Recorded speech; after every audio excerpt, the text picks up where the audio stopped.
The process for setting up an A/B test is going to be different depending on which platform that you're using, but they are generally going to follow a relatively similar process. For our example, we're going to be using Mautic, which is a service that we use here at Enable for its simplicity, but also extremely powerful tools.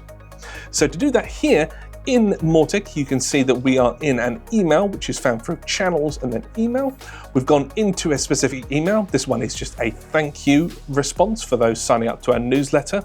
And what you'll see is a drop down here next to edit with options. And all you need to do to start an A/B test is to click on this and then click on add A/B test. You can start creating your new email. All you need to do then is give the weight of the traffic for this particular email test. If you want to do 50%, you just do 50. And then you choose the A/B winner criteria, so which one it is that you want to test against both of these emails for, although you will see more data than just this.